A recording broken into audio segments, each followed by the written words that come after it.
Hello dear students and welcome back to the next lecture on geometrical isomers. इसके पहले के videos में हमने condition for GI and nomenclature of geometrical isomers के बारे में डिस्कस कर लिया है। इस वीडियो में हम लोग डिस्कस करने जा रहे हैं about the counting of geometrical isomers, मतलब किसी एक गिवन मॉलिक्यूल के टोटल कितने नंबर ऑफ ज्योमेट्रिकल आइसोमर्स बन सकते हैं, इस चीज के बारे में हम लोग डिस्कस करने जा रहे हैं। ठीक है, तो आइए एक बहुत ही बेसिक्स एग्जांपल से पहले समझते हैं कि यहाँ पे हमें क्या एक्सपेक्टेड होगा, हमसे हमें क्या काम करना होगा। तो मान लीजिए मैं आपको एक बहुत छोटा सा मॉलिक्यूल दूं बच्चों, CH3CH double bond CH single bond CH3, ठीक है, जिसका की नाम हो गया ब्यूट-2-ईन। This is ब्यूट-2-ईन। अब ब्यूट-2-ईन में हम लोग कंडीशन फॉर जीआई पढ़ चुके हैं और हमें मालूम है कि इस वाले डबल बॉन्ड के about geometrical isomerism is possible.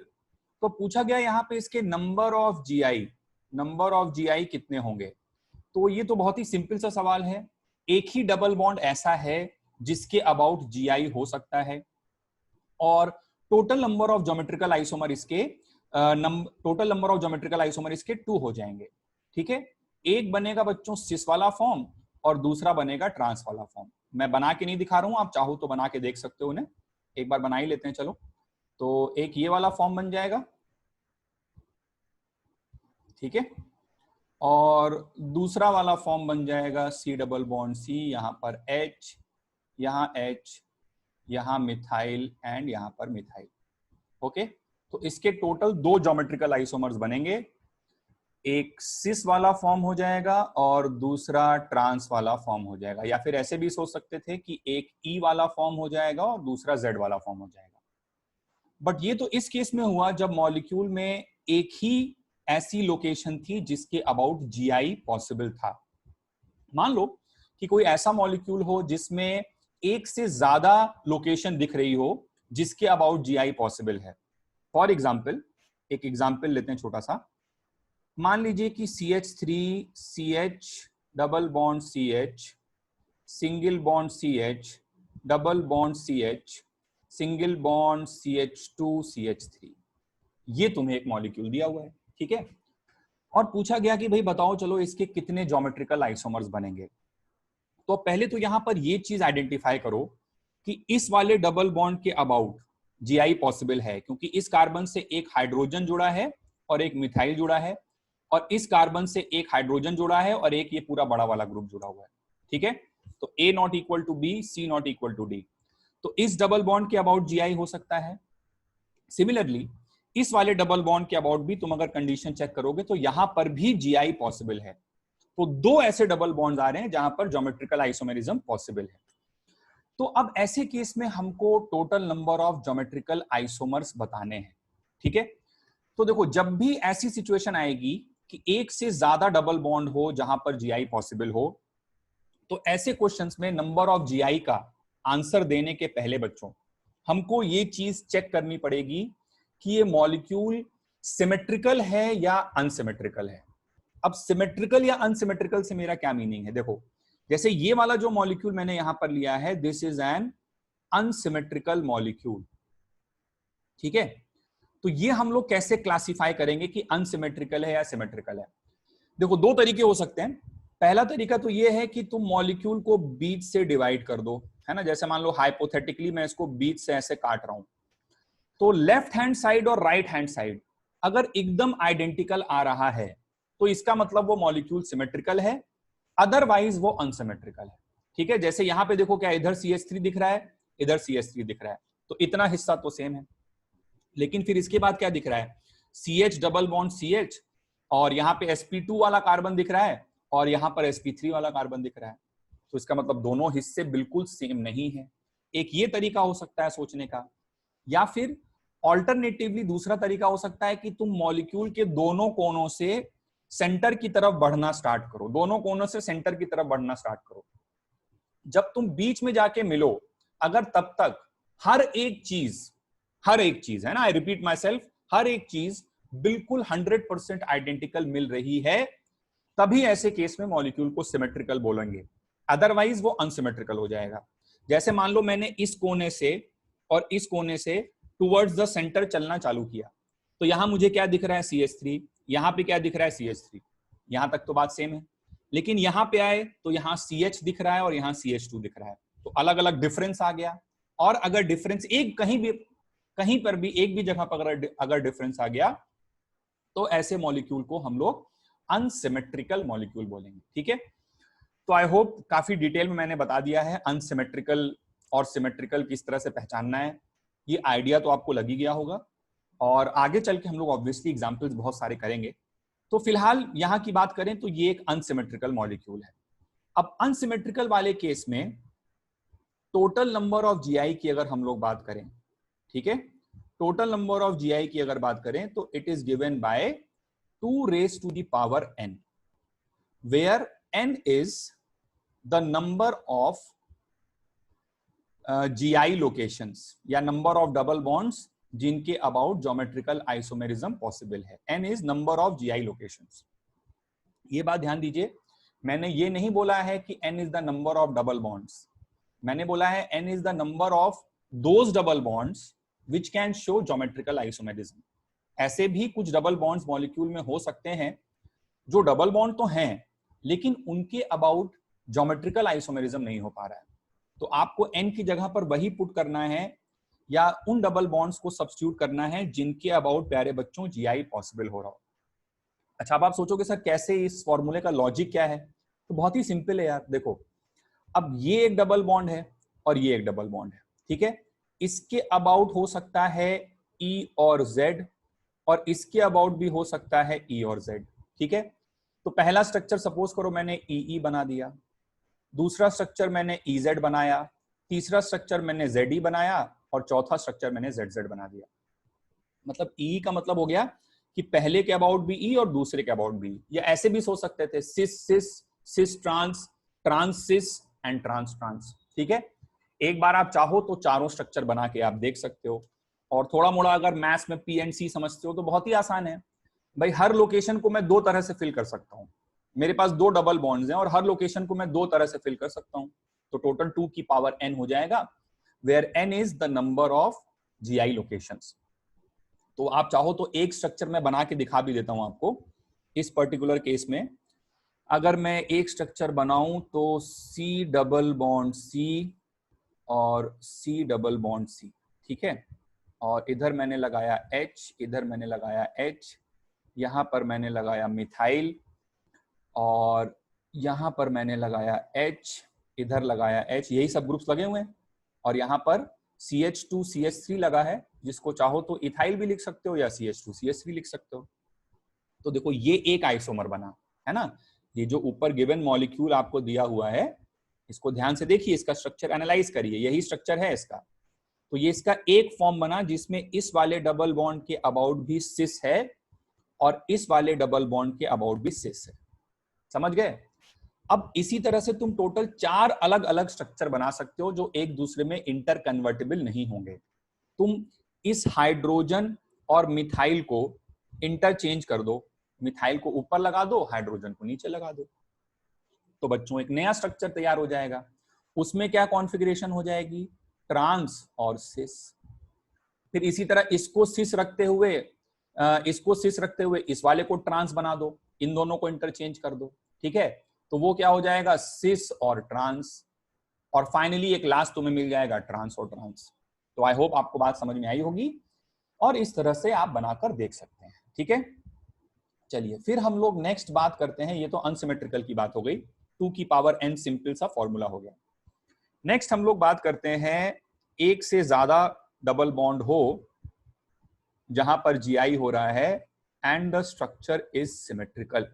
ठीक है, फॉर एग्जाम्पल देखना भी, तो CH3 CH double bond CH single bond CH, sorry single bond CH double bond CH single bond CH3। ठीक है, ये स्ट्रक्चर है। अभी देखिए आपके पास ये मॉलिक्यूल आपको दिया हुआ है, तो इस डबल बॉन्ड के about GI is possible and इस डबल बॉन्ड के अबाउट भी GI इज पॉसिबल। ठीक है, बट अगर इस मॉलिक्यूल को लेफ्ट हैंड साइड से और राइट हैंड साइड से आप दोनों तरफ से बढ़ना स्टार्ट करो तो एकदम बीच तक जब तक दोनों उंगलियां मिलेंगी नहीं तब तक हर चीज सेम टू सेम मिलेगी। देखो CH3 CH3, फिर आगे बढ़े CH और CH, फिर उसके बाद डबल बॉन्ड, फिर डबल बॉन्ड, फिर CH CH और सिंगल बॉन्ड पे यहाँ पे आके मिल गए। यानी कि इसको बीच से अगर इस तरह से काट दें मॉलिक्यूल को, हाइपोथेटिकली अगर बीच से इस तरह से डिवाइड करें, तो ये वाला हिस्सा लेफ्ट हैंड साइड और राइट हैंड साइड बिल्कुल आइडेंटिकल मिरर इमेज है एक दूसरे की। तो इस तरह के मॉलिक्यूल को हम लोग बोलेंगे सिमेट्रिकल। ठीक है। अच्छा, अब यहां पे प्यारे बच्चों, अगर आपने नंबर ऑफ GI निकालने के लिए, ठीक है, 2⁻² करके 4 आंसर दे दिया, तो ये आंसर गलत हो जाएगा। ठीक है। क्यों, थोड़ा सा फील करते हैं इस बात को कि गलत क्यों होगा। देखो, लेफ्ट हैंड साइड और राइट हैंड साइड बिल्कुल सेम है। ठीक है, लेफ्ट हैंड साइड और राइट हैंड साइड बिल्कुल सेम है। तो EZ के टर्म्स में भी सोच सकते हैं या सिस ट्रांस, मान लो सिस ट्रांस के टर्म्स में बात करें, तो एक आइसोमर मैंने सोचा सिस और सिस, चाहो तो उसको बना के देख भी लो। तो C double bond C, C double bond C इस तरह से आया यहां पर, और यहां पर है H, यहां पर है H, यहां पर मिथाइल, यहां पर H, यहां पर H और यहां पर मिथाइल। ठीक है। तो ये इस वाले कार्बन पर भी सिस कॉन्फ़िगरेशन है और इस वाले कार्बन पर भी सिस कॉन्फ़िगरेशन है। तो एक आइसोमर तो ये हुआ। मैं सारे बना के नहीं दिखाऊंगा, बट मैं आपको लॉजिकली थोड़ा सा समझाता हूं। तो ये हो गया, एक सिस और सिस हो गया। अच्छा, और क्या हो सकता है? दूसरा तुम बोलोगे सर सिस और ट्रांस, समझ गए बात को, सिस और ट्रांस। फिर तुम बोलोगे सर ट्रांस और सिस, और फिर तुम बोलोगे सर ट्रांस और ट्रांस। तो सर ये टोटल 4 आ रहे हैं। लेकिन माय डियर स्टूडेंट्स, अब ये बात समझने की कोशिश करो कि ये लेफ्ट हैंड साइड और राइट हैंड साइड बिल्कुल एग्जैक्टली 100% आइडेंटिकल है। तो अब तुम इस वाले को सिस बोलो और इसको ट्रांस बोलो, ठीक है, और इसको ट्रांस बोलो और इसको सिस बोलो, एक ही बात है। मतलब ये वाले जो दोनों स्ट्रक्चर्स हैं ना, ये रिपीटेड स्ट्रक्चर्स हैं, ये सेम स्ट्रक्चर हैं। भाई तुमने इसको सिस और ट्रांस बोला, अब उसी मॉलिक्यूल को पलट के रख दो, उस मॉलिक्यूल को पलट के रख दोगे तो जहां पर सिस है वहां ट्रांस आ जाएगा, जहां ट्रांस है वहां सिस आ जाएगा। तो वो सेम ही स्ट्रक्चर तो है। और मैं तो आपको रिकमेंड करूंगा कि आप इन दोनों को एक बार बना के देखो। ठीक है, इन दोनों को एक बार आप बना के देखो और फिर आप पेपर के प्लेन में किसी भी एक स्ट्रक्चर को रोटेट करोगे तो वो दूसरा वाला स्ट्रक्चर जनरेट हो जाएगा। मतलब these two are identical, they are not different structures. ठीक है, ये बात समझ में आ रही है? तो इस केस में नंबर ऑफ ज्योमेट्रिकल आइसोमर्स 4 नहीं होंगे, 3 होंगे, क्योंकि ये दो स्ट्रक्चर रिपीट हो रहे हैं, ये सेम है। भाई तुम ऐसे समझो ना, तुमने इसको सिस और इसको ट्रांस बोला, अब मैं इसी मॉलिक्यूल को पलट के रख दिया, जैसे रोटी की तरह, पराठे की तरह पलटा दिया ऐसे, तो पराठे की तरह पलटा दिया अगर, तो ये वाला कॉन्फ़िगरेशन ट्रांस हो जाएगा, ये सिस आ जाएगा। तो ये वही स्ट्रक्चर है, ये स्ट्रक्चर अलग स्ट्रक्चर नहीं है। ठीक है, तो ये बात ध्यान रखनी है कि जब सिमेट्रिकल मॉलिक्यूल होगा तो ऐसे केस में कुछ ज्योमेट्रिकल आइसोमर्स रिपीट होंगे। ठीक है, तो अब बार बार हमारे पास इतना टाइम तो नहीं रहेगा कि हम ये फॉर्मूला बना बना के देखें कौन सा सेम है कौन सा नहीं है, तो मतलब स्ट्रक्चर बना बना के देखें। तो ऐसे केस में हम लोग एक शॉर्ट ट्रिक, एक फॉर्मूला याद करने जा रहे हैं, और वो फॉर्मूला क्या है वो मैं आपको बता देता हूं। और ये फॉर्मूला आपको सिमेट्रिकल वाले केस में लगाना है। अनसिमेट्रिकल के केस में तो आपको सिंपली 2 की पावर n कर देना होता है। सिमेट्रिकल के केस में ये फॉर्मूला लगेगा बच्चों। ठीक है, तो number of GI is given by 2⁻n-1 plus 2⁻p। ठीक है, अब तुम बोलोगे सर ये p क्या है, तो n तो समझ में आ रहा होगा क्या है, p बताते हैं अभी। n तो है नंबर ऑफ डबल बॉन्ड्स जहां पर GI हो सकता है। p क्या है? p एक नया नंबर मैंने इंट्रोड्यूस किया है, and this p is equals to n/2 - 1 when n is what even। अगर n इवन है तो p की वैल्यू ये है, और p is equals to n-1/2 अगर n ऑड है तो। ठीक है, तो मैं तो अपने आप को इस तरह से समझाता हूं कि अगर 2 से डिवाइड हो जाए तो कर दो और फिर -1 करो, तो ऑब्वियसली इवन होगा तो 2 से डिवाइड हो जाएगा, और अगर 2 से डिवाइड नहीं हो रहा है तो 1 माइनस करके फिर 2 से डिवाइड करो। ठीक है, तो ये याद रखने का तरीका हो गया। एक बार फिर से बता देता हूं कि n अगर इवन होगा तो 2 से डिवाइड हो जाएगा, तो 2 से डिवाइड कर दो और फिर 1 माइनस करो, और अगर 2 से डिवाइड नहीं हो रहा है तो 1 माइनस कर दो और फिर 2 से डिवाइड करो। तो ये याद रखने का तरीका हो गया, और ये नंबर ऑफ जीआई हम लोग इस तरह से निकाल लेंगे in case of symmetrical molecules. यहाँ पे कुछ रिपीट हो रहे होंगे, तो ये मैंने आपको फील करा ही दिया है ना, सिस ट्रांस और ट्रांस सिस वाले जो है वो सेम बन जाएंगे। तो अब आइए हम लोग कुछ मिक्स्ड क्वेश्चंस करते हैं, जहां पर आपको मैं स्ट्रक्चर्स दूंगा, आपको पहले सिमेट्रिकल या अनसिमेट्रिकल पहचानना होगा, और फिर उसके बाद आपको नंबर ऑफ जीआई कैलकुलेट करने होंगे। So let's practice some questions. Okay students, तो देखिए ये कुछ क्वेश्चंस आपके सामने पहले से मैंने लिख कर रखे हैं, और इन सभी क्वेश्चंस में आपको नंबर ऑफ ज्योमेट्रिकल आइसोमर्स पहचानना है। तो सबसे पहले तो ऑब्वियसली आप ये पहचानोगे कि मॉलिक्यूल सिमेट्रिकल है या अनसिमेट्रिकल है, और उसके बाद जो सा भी केस है अकॉर्डिंगली फॉर्मूला लगा के आपको नंबर ऑफ जीआई निकालना है।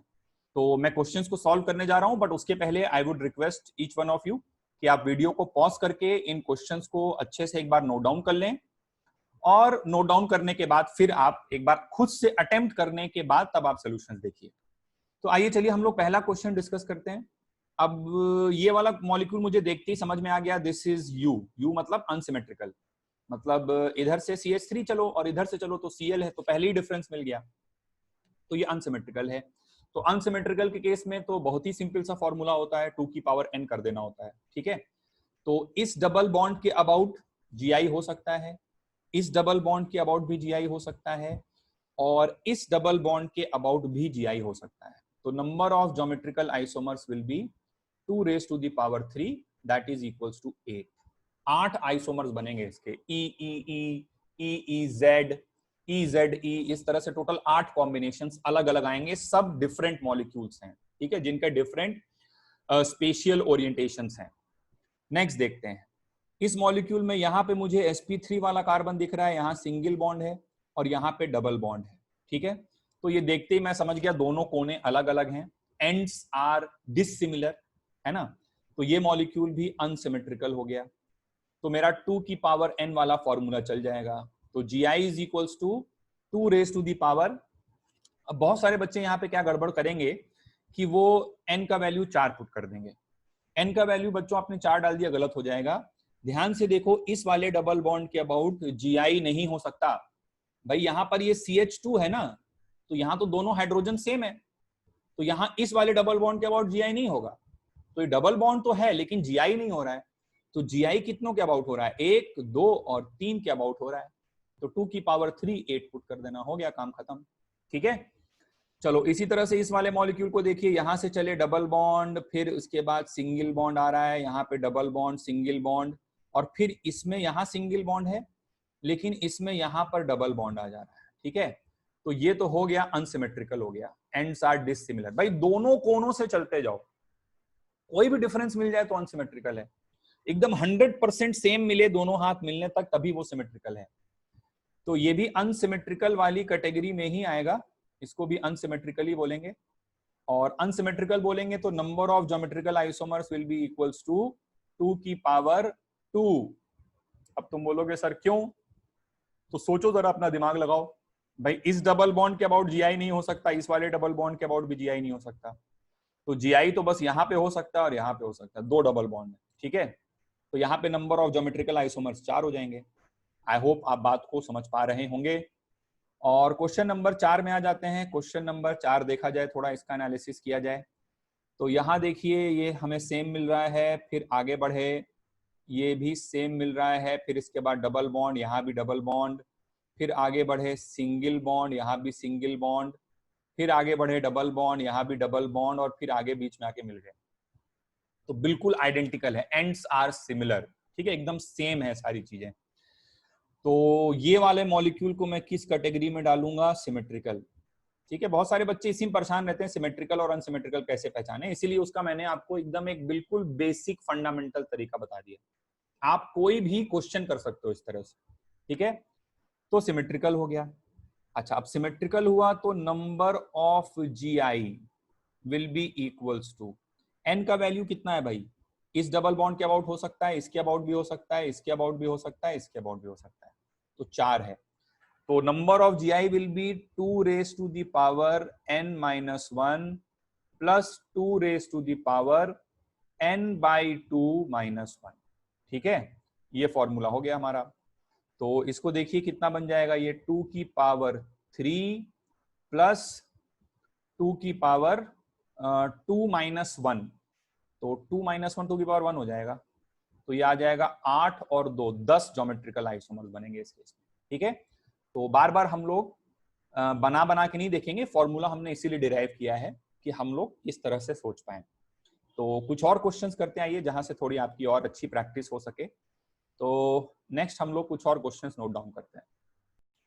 ओके स्टूडेंट्स, तो देखिए ये क्वेश्चन आपके सामने है, this is the given molecule, और इसमें हमको बताना है कि इसके नंबर ऑफ ज्योमेट्रिकल आइसोमर्स कितने बनेंगे। तो अगेन आई वुड रिकमेंड कि आप एक बार क्वेश्चन को जरूर खुद से अटेम्प्ट करके देखें and then you have a look at the solution.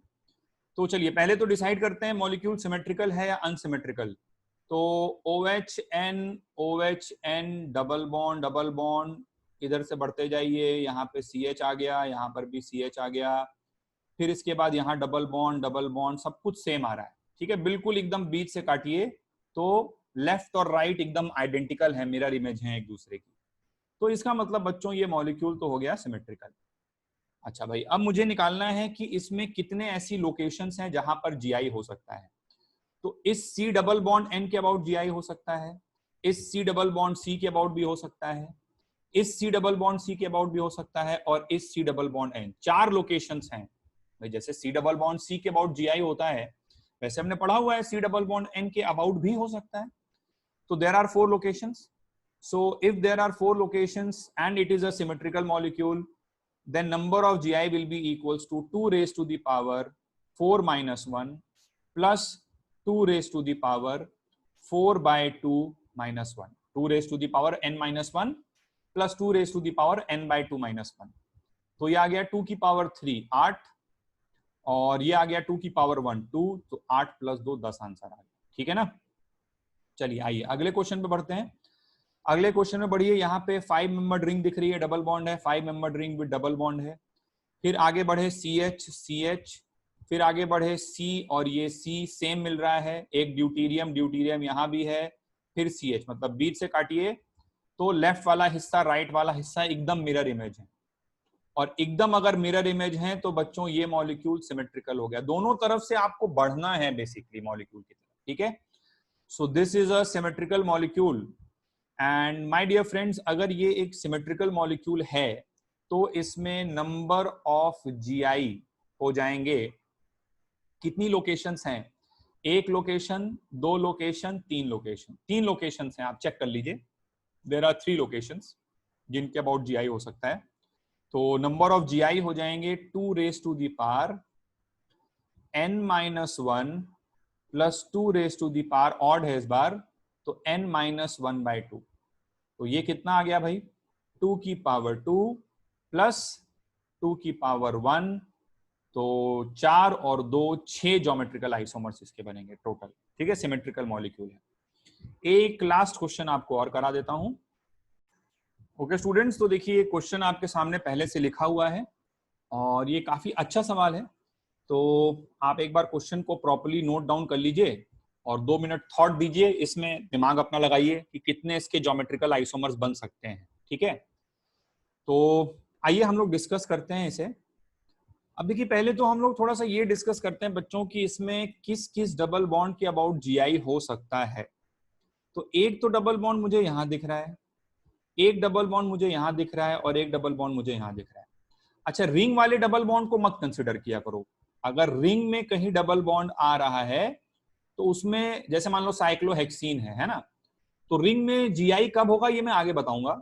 अभी रिंग वाले डबल बॉन्ड को आप मत कंसिडर करो, हम लोग डिस्कस करेंगे GI इन साइक्लोएल्कीन्स आगे चल के। ठीक है, तो रिंग वाले डबल बॉन्ड को आप मत कंसिडर किया करो अभी के लिए, केवल जो ओपन चेन में डबल बॉन्ड है उसको कंसिडर करो। तो एक डबल बॉन्ड ये दिखा, एक डबल बॉन्ड ये दिखा, एक डबल बॉन्ड ये दिखा। क्या इस वाले डबल बॉन्ड के अबाउट प्राइमरीली अगर बात करें, क्या इस वाले डबल बॉन्ड के अबाउट GI पॉसिबल है? हो सकता है। अगर ये वाले ग्रुप और ये वाले ग्रुप अलग अलग हों, अब ये ग्रुप कैसे अलग अलग हैं या सेम है, कैसे डिसाइड करें? देखो बेसिक नेचर तो दोनों का सेम लग रहा है, 6 मेंबर रिंग है, डबल बॉन्ड है। अब क्या करते हैं, देखो जहां पर कॉम्प्लेक्स सब्स्टिट्यूएंट जहां से जुड़ा होता है वहीं से नंबरिंग हम लोग करते हैं, ठीक है। तो मान लीजिए इसको हमने नंबर 1 दिया, अब इसको 1 दिया तो डबल बॉन्ड क्रॉस होना चाहिए, फिर इसको 2 दिया, मतलब इसको 1 बोल के इसको 2 नहीं बोल सकते हो, इसको 1 बोला तो डबल बॉन्ड को क्रॉस करना है, 2 3 4 5 6। तो जो डबल बॉन्ड है वो 1 2 और 4 5 लोकेशंस पर है, ठीक है, और 6 मेंबर्ड रिंग है। इस रिंग के अंदर के डबल बॉन्ड की बात कर रहा हूं। अच्छा, इसमें भी हमने यहां जहां से जुड़ा होता है सब्स्टिट्यूएंट वहीं से नंबरिंग करते हैं हम लोग सब्स्टिट्यूएंट में। तो इसको नंबर दिया 1, अच्छा इसको 1 दिया, अब डबल बॉन्ड को क्रॉस करना है तो इसको 2 देना पड़ेगा। डबल बॉन्ड हमेशा रिंग में क्रॉस होना चाहिए नंबरिंग कर रहे हो तो, ठीक है। ये हो गया 3, आईयूपीएसी नोमेनक्लेचर की बात है। ये हो गया 4 और ये हो गया 5 और ये हो गया 6। यानी कि इसमें जो डबल बॉन्ड्स हैं रिंग में वो भी 1 2 और 4 5 पोजीशंस पर है।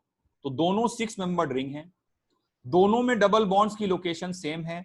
इसका मतलब ये निकलता है, वेरी वेरी इंपॉर्टेंट, कि इस वाले ग्रुप का नेचर, ठीक है, और इस वाले ग्रुप का नेचर ये दोनों सेम है।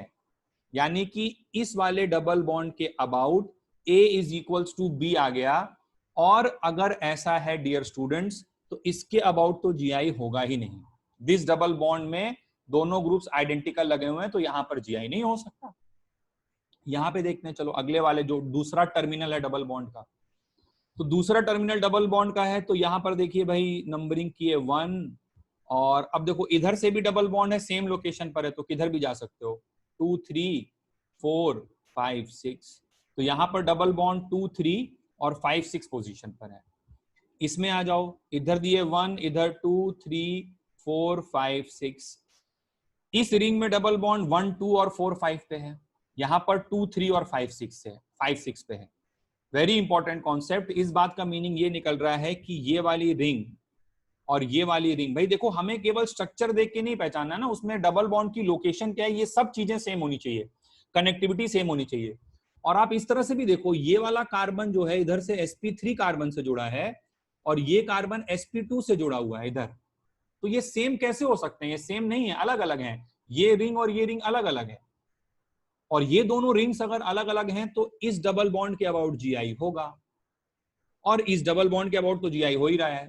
तो दो लोकेशन है, और मॉलिक्यूल कैसा है, अनसिमेट्रिकल है। अनसिमेट्रिकल मैंने क्यों बोला, अरे यार इधर का हिस्सा और इधर का हिस्सा अलग अलग है ना। अगर दोनों तरफ के हिस्से सेम होते तो इस वाले डबल बॉन्ड के अबाउट भी जीआई होना चाहिए था, इसके अबाउट भी होना चाहिए था, लेकिन इसके अबाउट नहीं हो रहा है, सिर्फ इसके अबाउट हो रहा है। क्या बात समझ में आ रही है आपको टोटल? तो molecule is unsymmetrical and therefore the number of GI will be equals to 2 raised to the power 2 which happens to be 4। ठीक है, तो काफी सारे सवाल हम लोगों ने किए related to counting of geometrical isomers.